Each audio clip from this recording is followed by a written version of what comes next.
कई स्थलों पर उपनिषद शब्द की व्याख्या की है। ईशावास्य उपनिषद में भी, कठोपनिषद में भी और अन्यत्र भी उपनिषद का अर्थ भाष्यकार भगवान शंकराचार्य जी ने बतलाया है। उपनिषद में उप और नि ये दो उपसर्ग हैं और शब्द ली धातु है। जिस धातु का अर्थ पाणिनीय व्याकरण के अनुसार अवसादन, विसरण, गति और अवसादन, ये तीन अर्थ हैं शद्री धातु का। विसरण माने नाश, गति माने प्राप्ति और अवसादन माने शैथिल्य, शिथिलता। उप माने होता है समीप और नि माने होता है नितराम। उपनिषद, तो इसका अर्थ उपनिषद शब्द का ये निकलता है कि जिसके समीप जाने से, अर्थात जिसको ग्रहण करने से, नितराम माने अवश्य ही, अज्ञान का नाश हो, जिसके समीप जाने से अज्ञान का नाश हो जाए। गति माने प्राप्ति, परमात्मा की प्राप्ति हो जाए। और संसार बंधन, संसारासक्ति शिथिल पड़ जाए, कमजोर पड़ जाए। यह है उपनिषद शब्द का अर्थ।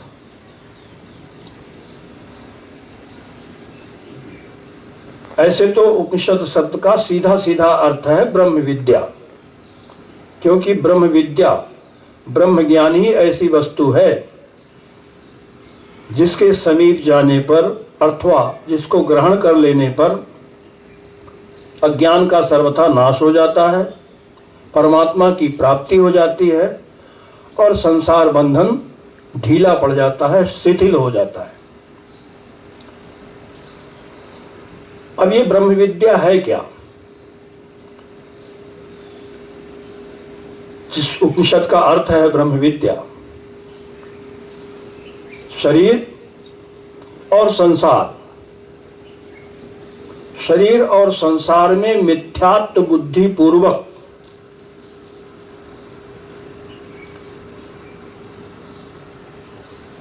परब्रह्म परमात्मा वाली, परब्रह्म परमात्मा को विषय करने वाली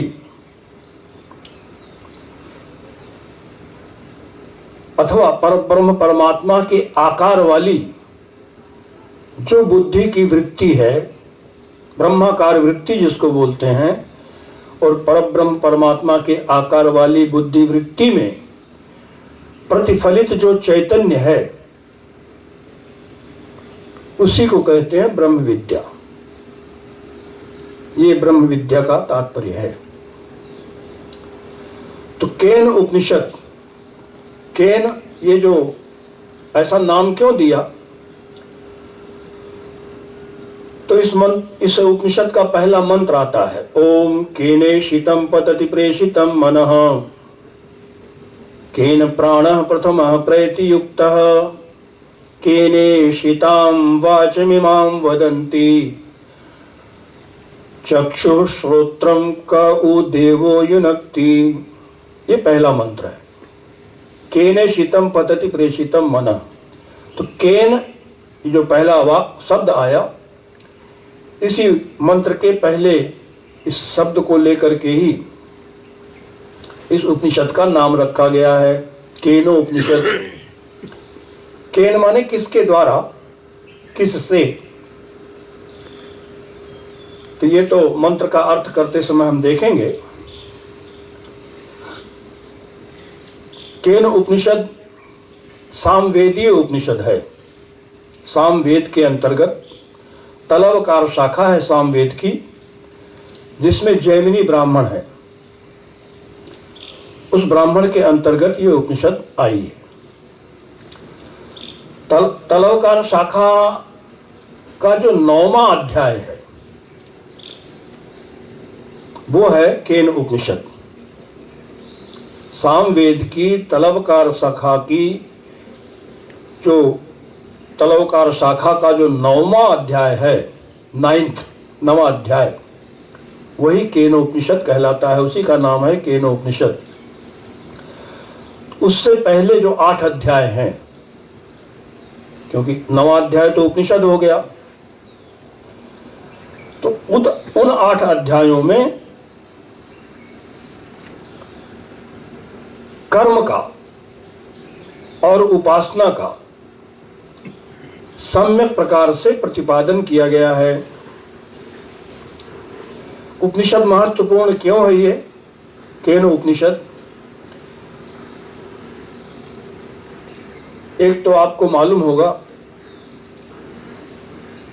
वेद 4 हैं, ऋग्वेद, यजुर्वेद, सामवेद, अथर्ववेद। श्रीमद् भगवद गीता के अंतर्गत 10वें अध्याय में जब भगवान श्री कृष्ण अपनी विभूतियों का वर्णन करते हैं तो वहाँ पर उन्होंने बताया है, वेदानाम सामवेदोस्मि, वेदों में मैं सामवेद हूँ। वेद तो 4 हैं, लेकिन उन चारों में भी भगवान ने अपनी विभूति के रूप में सामवेद को बतलाया है, और ये उपनिषद सामवेद के अंतर्गत है, इसलिए भी इसकी महिमा बढ़ जाती है, अधिक मानी जाती है।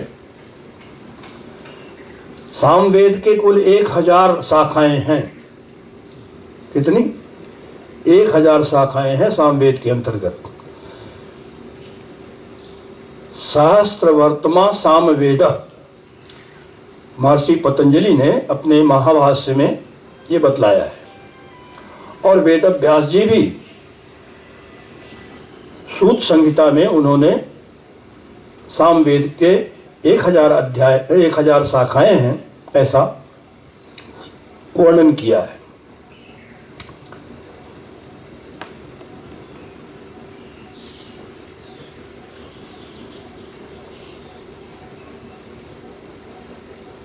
तो चूंकि प्रथम मंत्र केने शीतम पतति प्रेषितम मनः, केने शीतम से यह उपनिषद प्रारंभ होता है, इसलिए इसका नाम केनोपनिषद है।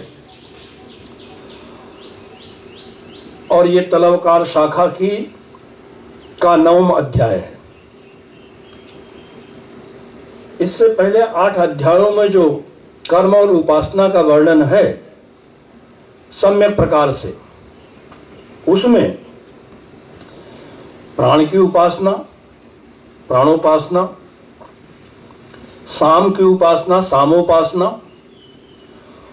और गायत्री साम विषयक उपासना, इन सबके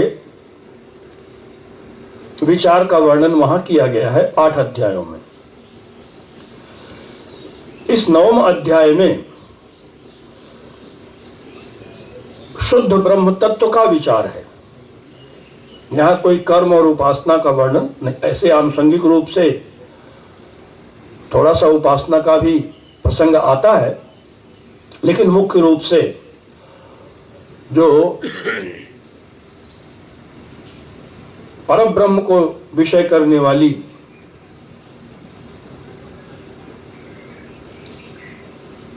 विद्या है, उसी का वर्णन इस उपनिषद में किया गया है। जैसा कि भाष्यकार ने इस उपनिषद के ऊपर भाष्य प्रारंभ करते हुए पहला ही वाक्य लिखा है, केनेशितम इत्यादि उपनिषद पर ब्रह्म विषया वक्तव्या, पर ब्रह्म को विषय करने वाली केनेशितम इत्यादि उपनिषद का वर्णन करना है, उसकी व्याख्या करनी है। इसके लिए सामवेद की तलवकार शाखा का यह 9वां अध्याय प्रारंभ किया जाता है।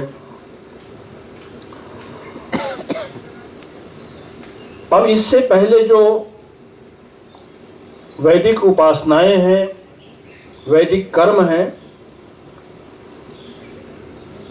वो भी बहुत महत्वपूर्ण है, और वैदिक कर्म और उपासनाओं का रहस्य भी जानने योग्य है। क्योंकि हम सभी सामान्य साधक कर्म और उपासना करते ही हैं। जैसे यहाँ संयम सप्ताह के अंतर्गत जो वैदिक कर्म हैं, जो वैदिक उपासनाएं हैं, प्राधान्यतः उसी में हम लगे हुए हैं। और आनुषंगिक रूप से थोड़ा सा उपनिषद का भी एक सत्र हो जाता है और श्रीमद् भगवद गीता का भी, उसकी भी व्याख्या सुनते हैं। वो भी उपनिषद ही है, उपनिषदों का सार है भगवद गीता। ऐसे मनुष्य जिनके जीवन में स्वाभाविक रूप से माने प्राकृत प्रेरणा से ही कर्म होते हैं, जो स्वाभाविक कर्म ही करते हैं, उनको शास्त्र कहता है पामर जीव। ऐसे पामर जीव शरीर छूटने के बाद अधोगति को प्राप्त करते हैं। भाष्यकार की पंक्ति है, स्वाभाविक्या तु अशास्त्रीय प्रवृत्त्या पशुवादी स्थावरांता अधोगति स्यात्। जो स्वाभाविक अशास्त्रीय कर्म में प्रवृत्त होते हैं, उनकी पशु से लेकर के और पेड़ पौधे पर्यंत स्थावरांत अधोगति की प्राप्ति उनको होती है। छांदोग्य उपनिषद में इसके लिए मंत्र आया है, अथैतयोः पथोर्न कतरेण च न तानि इमानि क्षुद्राणि असकृद आवर्तीनि भूतानि भवन्ति जायस्व म्रियस्व इति एतत् तृतीयम स्थानम। ये कहते हैं कि जो स्वच्छंद प्रवृत्ति वाले हैं, स्वाभाविक कर्म करने वाले, मनमाना कर्म करने वाले, प्राकृत कर्म करने वाले जीव, वो उत्तरायण और दक्षिणायन जो दो मार्ग हैं, इन दोनों मार्गों में से किसी भी मार्ग से नहीं जाते। क्योंकि जो कर्मी हैं वो दक्षिणायन मार्ग से जाते हैं, उनकी गति दक्षिणायन मार्ग से होती है, और जो उपासक हैं वे उत्तरायण मार्ग से जाते हैं। अब जो न शास्त्रीय कर्म करने वाले हैं और न ही उपासना करते हैं, वे ऐसे क्षुद्र जंतु ही बनते हैं। उनके लिए जन्मो और मरो, बस यही तीसरा मार्ग है। ये छांदोग्य श्रुति ऐसा ही बतलाती है।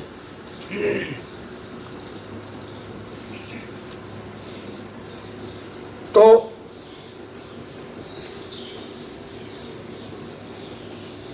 अब जो शास्त्रीय आचरण करने वाले हैं, अशास्त्रीय आचरण मतलब शास्त्र का जो नियम नहीं मानते, शास्त्र के विरुद्ध आचरण करते हैं, स्वच्छंद आचरण करते हैं, स्वाभाविक प्रवृत्ति जिनकी होती है, उनकी तो ऐसी गति बता दी कि वो कीड़े मकोड़े, पशु पक्षी, पेड़ पौधे इत्यादि बनते हैं मरने के बाद। लेकिन इसके विपरीत जो शास्त्रीय आचरण करने वाले हैं, जो शास्त्र के अनुसार आचरण करते हैं, व्यवहार करते हैं, उनमें भी ज्ञानी और अज्ञानी के भेद से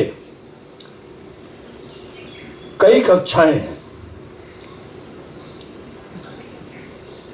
जो अज्ञानी हैं, मतलब अज्ञानी अर्थात जिनको आत्मा और ब्रह्म की एकता का बोध नहीं है,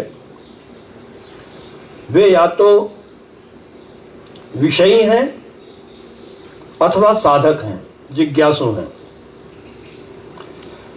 जो विषयी हैं, विषयी है मतलब जो विषयासक्त हैं, विषयों में आसक्ति, विषयों में प्रीति जिनकी नहीं छूटती है, ऐसे अज्ञानी लोग यदि वे शास्त्र के अनुसार कर्म करते हैं कर्म का, सकाम कर्म का अनुष्ठान करते हैं, क्योंकि उस सकाम कर्म के द्वारा भी वे विषय भोग को ही चाहते हैं। ऐसे लोग शरीर छूटने के बाद दक्षिणायन मार्ग से उत्क्रमण करते हैं। लेकिन जो साधक हैं, साधक अर्थात जिनकी विषयासक्ति समाप्त हो चुकी है, विषयों से जो विरक्त है, ऐसे साधक निष्काम कर्म का अनुष्ठान करते हैं, निष्काम कर्मयोग का आचरण करते हैं और मुक्ति भी चाहते हैं, मुमुक्षु हैं। ऐसे लोग शरीर छूटने के बाद उत्तरायण मार्ग से जाते हैं। अब दक्षिणायन से जो जाने वाले हैं वे स्वर्ग इत्यादि लोकों में जाकर के वहां का जो कि सुख भोग है उसको भोग करके फिर पुण्य का फल, जिस पुण्य के फलस्वरूप वो स्वर्गलोक गए हुए हैं, उस पुण्य का क्षय हो जाने पर फिर उनका पुनरागमन होता है। गीता में ते तम भुक्त्वा स्वर्गलोकम विशालम क्षीणे पुण्य मर्त्यलोकम विशंति इत्यादि वाक्य के द्वारा भगवान श्री कृष्ण ने बतलाया हुआ है। वो फिर लौट करके उनका पुनरागमन होता है फिर इस मनुष्य लोक में अथवा पृथ्वी लोक में। और उत्तरायण से जो उत्कृष्ट लोकों को जाते हैं, ब्रह्मलोक इत्यादि को, वे भी उनमें जो अज्ञानी हैं वे तो उन लोकों का सुख भोगने के बाद फिर इस लोक में उनका आगमन होता है। लेकिन अंततः उनको अंतःकरण की शुद्धि प्राप्त होती है और फिर कभी न कभी वो भी वैराग्य को प्राप्त करके ब्रह्मात्मिक बोध के अधिकारी बन जाते हैं, अर्थात उनको ज्ञान हो जाता है और वो मुक्ति को प्राप्त करते हैं।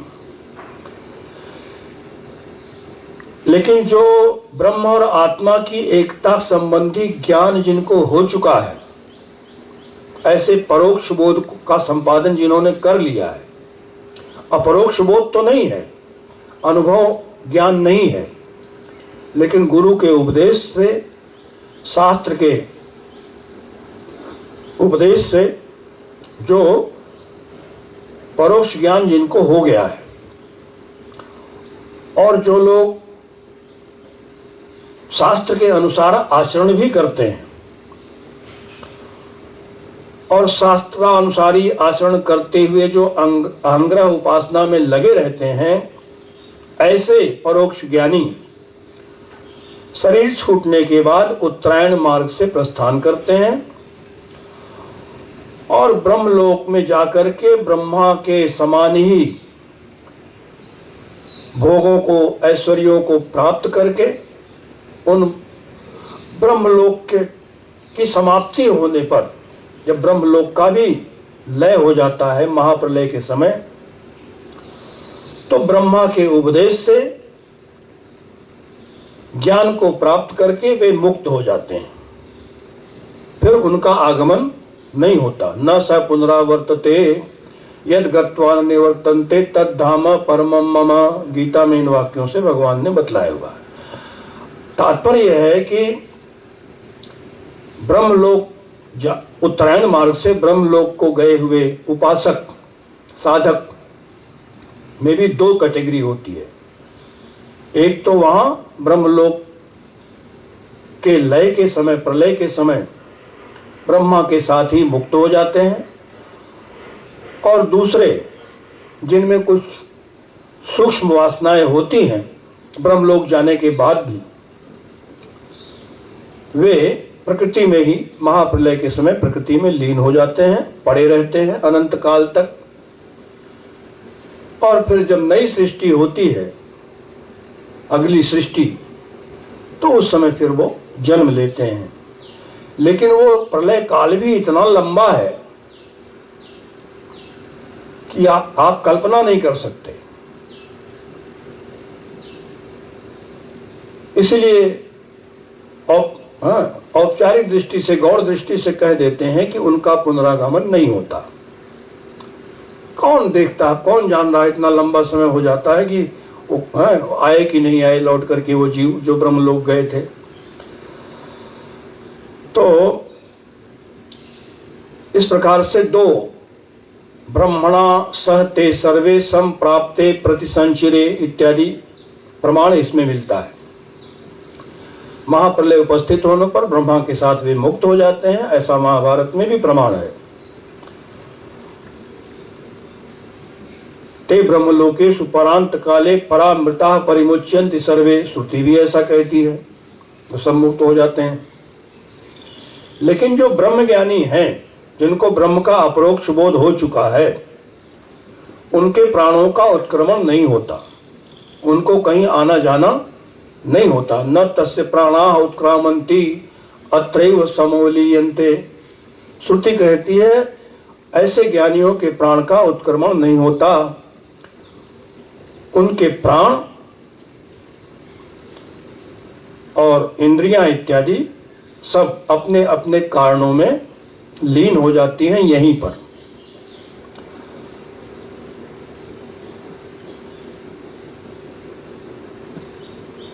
तो मतलब देह पात होने के बाद, शरीर छूटने के बाद ऐसे ज्ञानियों के प्राणों का उत्क्रमण नहीं होता। इस प्रकार से शास्त्रीय कर्म और उपासनाओं का भी परंपरा से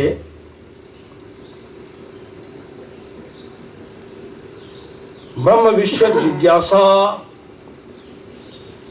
की उत्पत्ति में उपयोग है। अब उपनिषद वेद्य जो ब्रह्म है,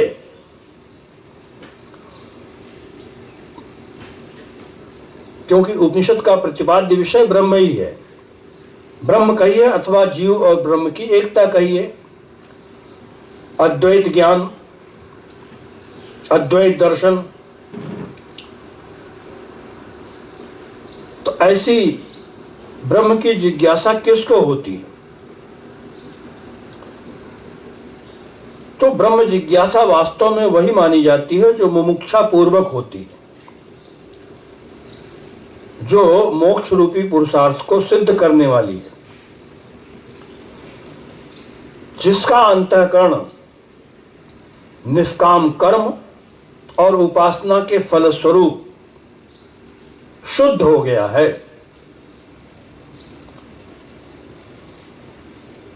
निष्काम कर्म और उपासना के अनुष्ठान से जिसका अंतःकरण शुद्ध हो गया है। अंतःकरण शुद्ध हो गया है मतलब जो वैराग्य को प्राप्त कर गए हैं,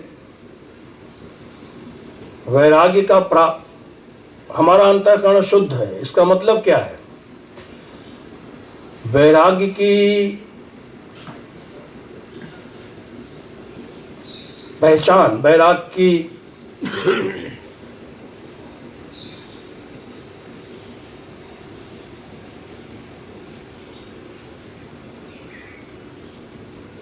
का लक्षण कहिए, यही है कि सांसारिक विषयों की कोई कामना, कोई अभिलाषा न हो। ये तो यदि अंतःकरण में, मन में किसी भी सांसारिक विषय वस्तु की अभिलाषा नहीं रह गई है, तो हम कह सकते हैं कि हमारा मन वैराग्य को प्राप्त हो गया है। तो ऐसे साधक जो निष्काम कर्म और उपासना के फलस्वरूप वैराग्य को प्राप्त कर चुके हैं, जिनका अंतःकरण शुद्ध हो गया है, उनको लौकिक और पारलौकिक, इहलोक और परलोक के समस्त भोगों से जो उपराम हो गए हैं, सारे साध्य साधन और उनके संबंध रूपी जगत से जिनको वैराग्य हो गया है, ऐसे साधक में ही सच्ची मुमुक्षा जागती है। वास्तविक मुमुक्षा, मोक्षो में भूयात, मेरी मुक्ति हो, ऐसी उत्कट इच्छा।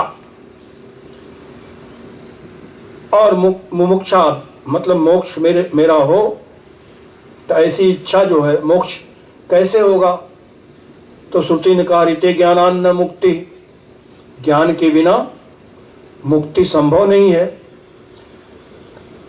तो उसमें ही, ऐसे साधक में ही ब्रह्म की जिज्ञासा होती है, जिसके लिए भगवान वेदव्यास जी ने ब्रह्म सूत्र में पहला सूत्र दिया, अथातो ब्रह्म जिज्ञासा।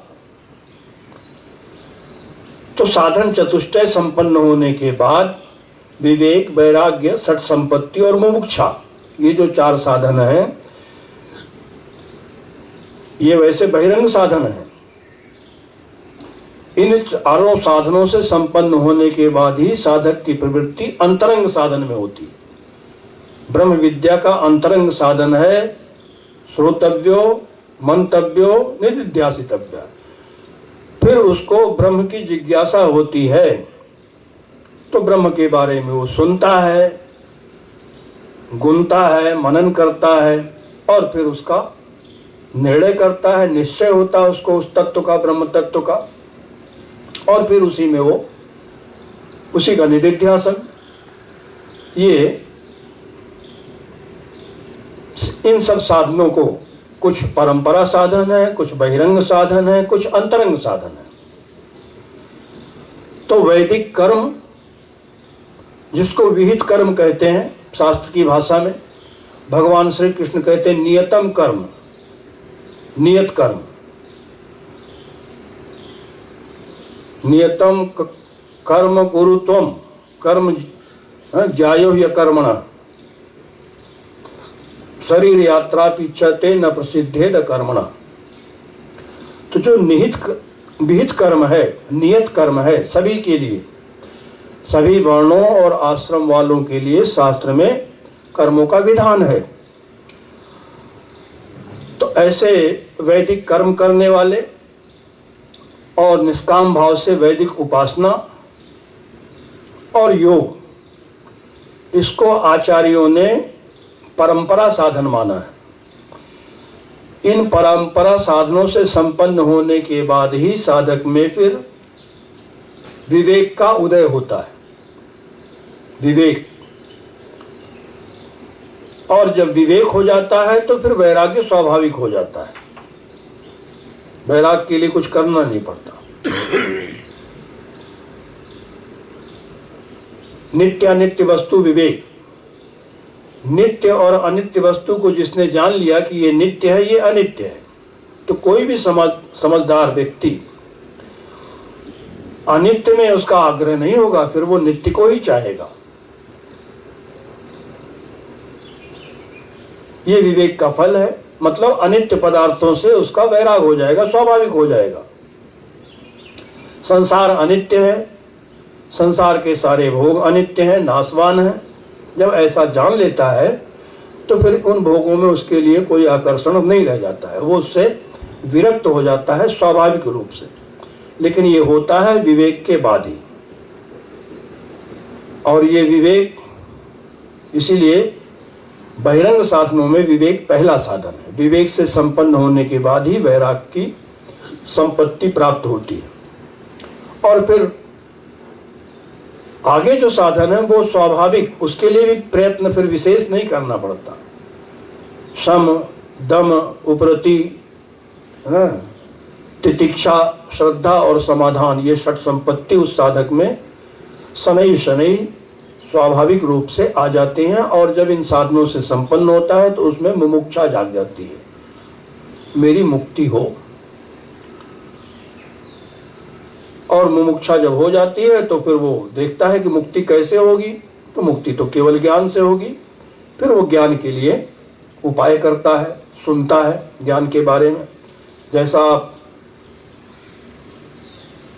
अष्टावक्र गीता का पहला ही श्लोक देखेंगे तो राजा जनक ने प्रश्न किया है, अष्टावक्र मुनि से, कथम ज्ञानम अवाप्नोति, कथम मुक्तिर्भविष्यति, वैराग्यम च कथम प्राप्तम, एतद् ब्रूहि मम प्रभो।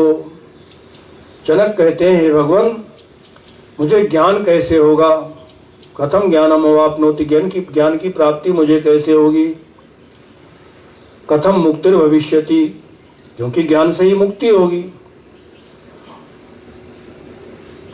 और वैराग्यम च कथम प्राप्तम, बिना वैराग्य के ज्ञान नहीं होगा, बिना ज्ञान के मुक्ति नहीं होगी, यह क्रम है। तो वैराग्य कैसे होगा? ये सब प्रश्न जनक जी, राजा जनक अष्टावक्र से करते हैं। उसके उत्तर में महर्षि अष्टावक्र पहले ही उपदेश में मुक्तिम इच्छसि चेतात विषयान विश्वत्यज, क्षमा आर्जव दया तोष सत्यम पीयूष वद भज, पहला उपदेश किया कि हे जनक, यदि तुम मुक्ति को चाहते हो तो अनित्य विषयों को विष जैसा मान करके छोड़ दो, त्याग दो। अब विषयों का त्याग करके तो कोई जीवित भी नहीं रह सकता, विषय छोड़ देंगे तो जिंदा कैसे रहेंगे? तो विषय त्याग का मतलब है विषय की आसक्ति का त्याग, विषयासक्ति, जो हमारी आसक्ति, ऐसा ही होना चाहिए, यही होना चाहिए, ये सब जो दुराग्रह है इसको छोड़ देना चाहिए। जैसा वो तो प्रारब्ध का जो भोग होगा तद अनुरूप स्वाभाविक मिलेगा आपको। सभी विषय भोग जो सबको उपलब्ध होते हैं वो सब अपने ही उनके कर्मों के ही फल हैं, अच्छे बुरे भोग वो मिलेंगे ही। लेकिन जो उसके पीछे हम लोग अलग से अपना जोड़े रहते हैं ना कि यही मिलना चाहिए, वैसे ही उसके कारण दुखी भी होते रहते हैं, वो दुराग्रह छोड़ देना चाहिए। मुक्ति चाहते हो तो विषयों के विषयासक्ति का परित्याग करो, विष जैसा मान करके, क्योंकि विषय का अर्थ ही होता है जो बंधन में, विषय बंधन कारक है, जिसके कारण से हम सब फंसे रहते हैं, बंधे रहते हैं। विषय शब्द जिस धातु से बनता ना उसका अर्थ ही है बंधन, जो बांध है उसको विषय कहते हैं। दुखी सदा को विषयानुरागी, हमेशा दुखी कौन रहता है? कहते हैं जो विषयों में आसक्त है वो दुखी रहता है। कावा विमुक्ति विषय विरक्ति, मुक्ति क्या है? कहते हैं विषयों से वैराग्य, यही मुक्ति है। और फिर वहाँ तो अष्टावक्र जी क्षमा अर्जो दया तोष सत्यम पीयूष वद भज, क्षमा है, सरलता है, ऋजुता आर्जो, दया संतोष इत्यादि जो दैवी संपत्ति है, सद्धर्म है, उनको अमृत जैसा मान करके उनका सेवन करो, उनको अपनाओ। जो गीता में विस्तार से आपको मिलेगा, भगवत गीता में भगवान श्री कृष्ण ने 13वें अध्याय में ज्ञान के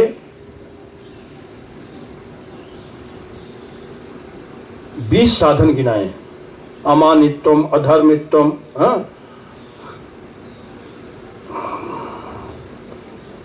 अहिंसा, शांतिरार्जवम इत्यादि।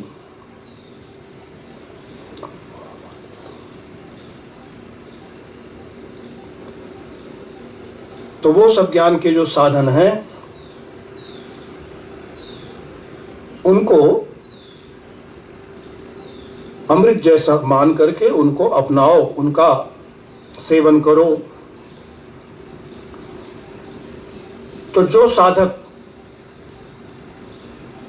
इहलोक और परलोक के समस्त भोगों से विरक्त हैं, उन्हीं में वास्तविक मुमुक्षा जागती है और ब्रह्म की जिज्ञासा उन्हीं को ही होती है।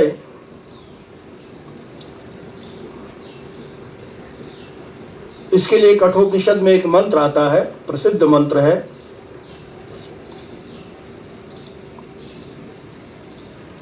परांची खानी वितरण स्वयंभूस तस्मात् परांग पश्यति नान्तरात्मन कश्चित् धीरः प्रत्यगात्मानमैक्षत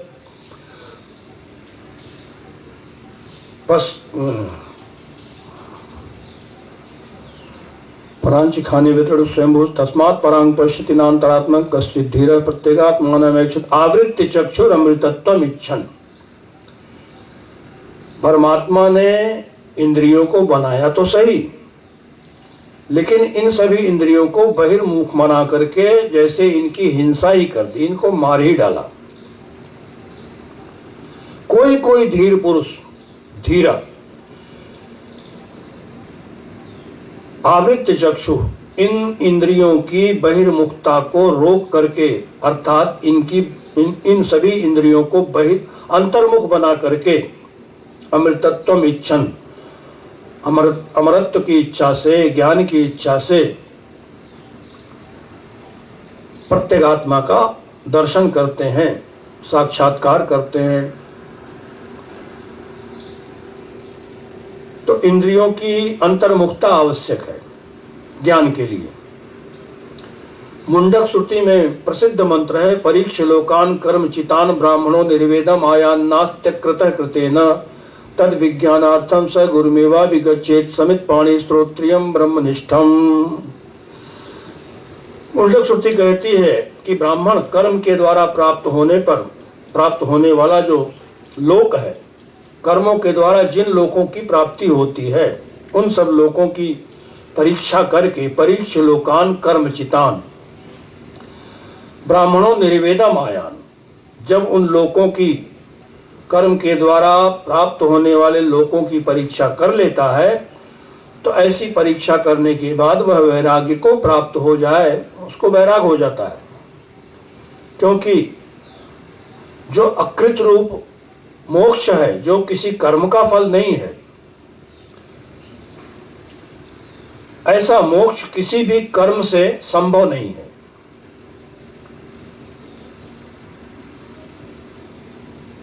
कर्म के द्वारा तो चित्त की, यदि निष्काम भाव से किया जाए तो कर्म से केवल अंतःकरण की शुद्धि ही होती है, इतना ही फल है, वो भी जब निष्काम भाव से करेंगे तब, अन्यथा नहीं।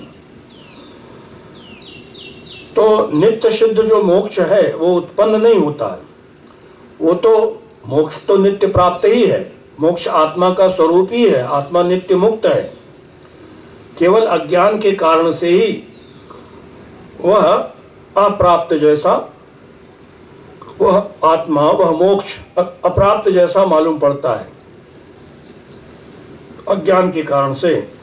इसीलिए उस नित्य मुक्त आत्मा स्वरूप का जो विशेष विज्ञान है, उस विज्ञान को उत्पन्न करने की आवश्यकता है। और उस विशेष विज्ञान की उत्पत्ति के लिए तद विज्ञानार्थम स गुरुमेवा विगच्छेत, उसको गुरु की शरण में जाना चाहिए। विधिवत समित पाणी होकर के विधि पूर्वक, जैसा भगवान श्री कृष्ण गीता में भी तद विद्धि प्रणिपातेन परिप्रश्नेन सेवया उपदेक्ष्यन्ति ते ज्ञानम ज्ञानिनस्तत्व दर्शिना कहती है। तो वहां जाकर के फिर आत्म विज्ञान विषय को उसको जिज्ञासा गुरु से करनी चाहिए, प्रश्न करना चाहिए। तब वे गुरु कैसे, श्रोत्रियम ब्रह्मनिष्ठम, गुरु का लक्षण कर दिया। जो श्रोत्रिय हैं अर्थात श्रुति के तात्पर्य को जिन्होंने जान लिया है और उसी में जिनकी निष्ठा है, ब्रह्मनिष्ठम, तो वे स्वयं जो वेद के रहस्य को जानने वाले हैं और जो ब्रह्मात्मय की बोध में परिनिष्ठित हैं, ऐसे गुरु शिष्य के प्रश्नों का उत्तर देंगे, जिससे उसकी अविद्या की निवृत्ति हो जाएगी, उसका ज्ञान दूर हो जाएगा और उसको नित्य प्राप्त जो आत्मा है उसका लाभ हो जाएगा, वो मिल जाएगा, उसको वो जान लेगा। भगवान शंकराचार्य जी का ये सुनिश्चित सिद्धांत है, आचार्य का अपना कोई पृथक सिद्धांत नहीं। भगवत्पाद आद्य शंकराचार्य जी महाराज का जो अद्वैत दर्शन है, वेदांत दर्शन है, उनका वो सिद्धांत यही है कि केवल इस प्रकार से ही जो विरक्त पुरुष हैं उनको ही श्रवण मनन और निध्यासन इत्यादि के द्वारा उस आत्मा का ज्ञान होता है, दूसरा और कोई उपाय नहीं है।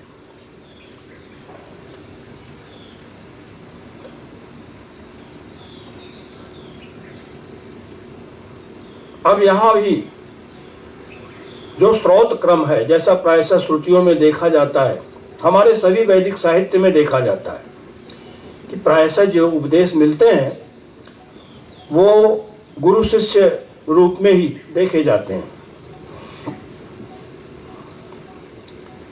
शिष्य अपनी जिज्ञासा प्रस्तुत करता है और गुरु उसका उपदेश करते हैं। तो मनुष्य जो संतान की उत्पत्ति करता है तो पुत्रेणेवायं लोको जय्यो, श्रुति कहती है पुत्र के द्वारा ही इस लोक पर विजय प्राप्त करता है मनुष्य। मनुष्य संतान उत्पत्ति के द्वारा मनुष्य लोक को प्राप्त करता है, क्योंकि पुत्र पौत्र आदि की परंपरा से इस संसार में उसका नाम बना रहता है, नाम चलता रहता है, अमुक का पुत्र है, अमुक का पौत्र है। और स्रोत स्मार्त जो कर्म है, वैदिक कर्म, उनके द्वारा कर्मणा पितृलोक है। श्रुति कहती है ऐसे कर्मों के द्वारा स्वर्ग लोक की प्राप्ति होती है। विद्या देवलोक, उपासना के द्वारा ब्रह्मलोक की प्राप्ति होती है, देव उपासना से। तो जिनको इस लोक अथवा परलोक के भोग इष्ट हैं, जो चाहते हैं इन भोगों को, ऐसे लोग ही कर्म का आश्रय लेते हैं, वैदिक कर्म का आश्रय लेते हैं और भोग की कामना से, माने लौकिक और पारलौकिक सुख की कामना से श्रुति स्मृति में विहित जो कर्म और उपासना है उनमें लगे रहते हैं, उनका आश्रय लेते हैं। लेकिन जिन लोगों को जो नित्य लोक है, अजर है, अमर है, अमृत है, ऐसा जो श्रुति बतलाती है जिसको, वो लोक ही जिनको चाहिए, ऐसे लोगों के लिए लौकिक और पारलौकिक भोगों की प्राप्ति के लिए कर्म का आश्रय लेने की कोई आवश्यकता नहीं होती। श्रुति कहती है किम प्रजया करिष्यामो येषाम नो अयम आत्मा अयम लोकः, हम प्रजा लेकर के क्या करेंगे जब हमको केवल आत्मलोक का ही संपादन करना है। तो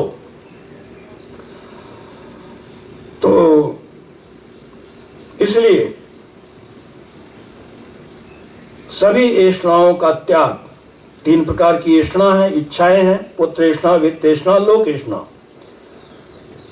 तो सभी ऐष्णाओं का त्याग ही मुमुक्षु के लिए, जो मोक्ष चाहते हैं, उनके लिए अभीष्ट है। उनको चाहिए कि सभी प्रकार की इच्छाओं का, ऐष्णाओं का, कामनाओं का, वासनाओं का त्याग कर दें। आसान तो नहीं है।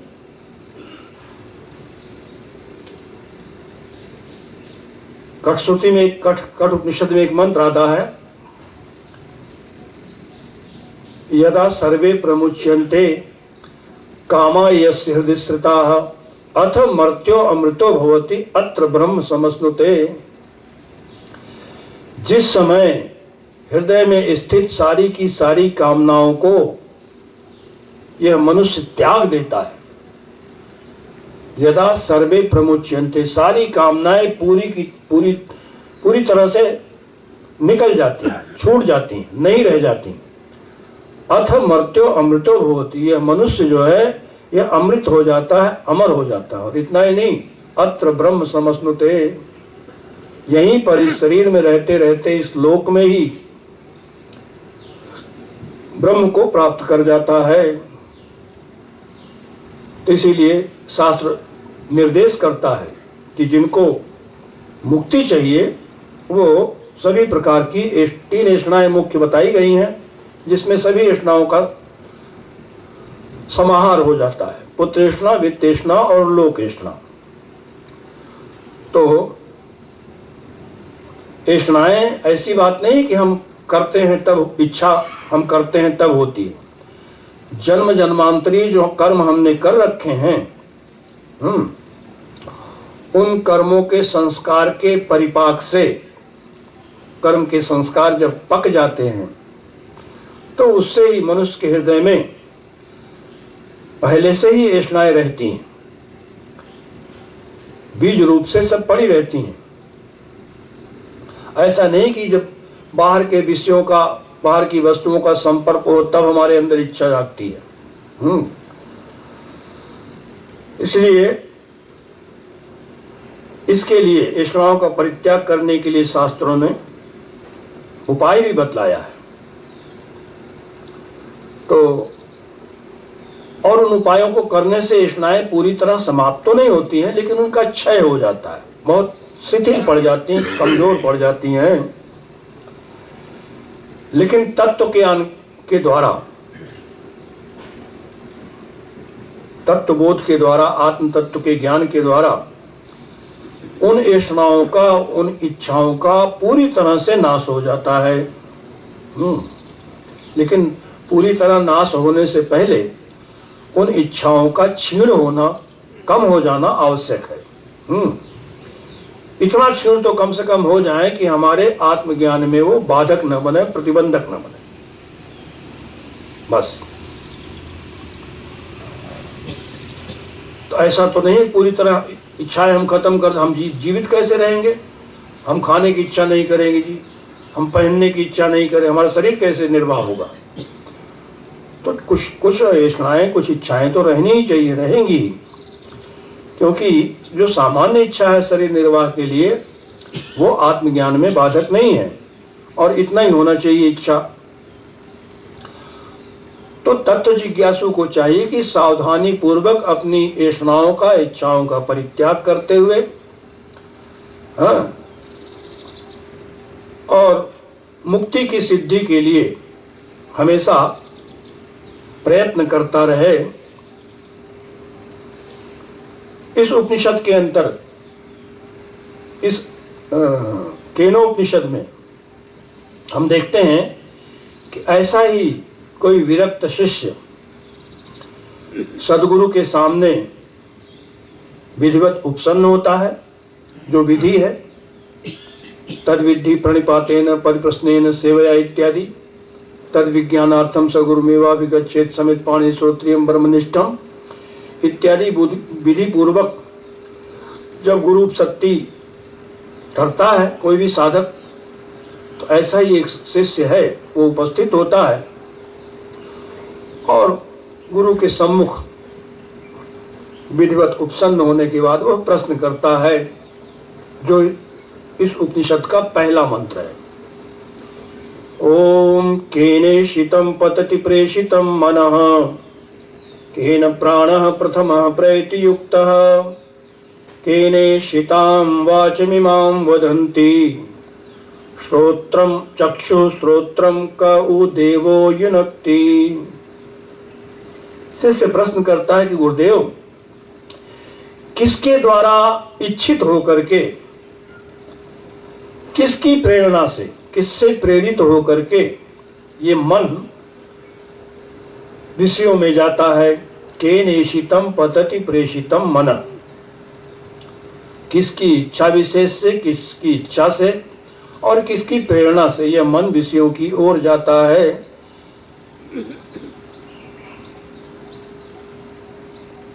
क्योंकि उसने इसका विचार कर लिया पहले।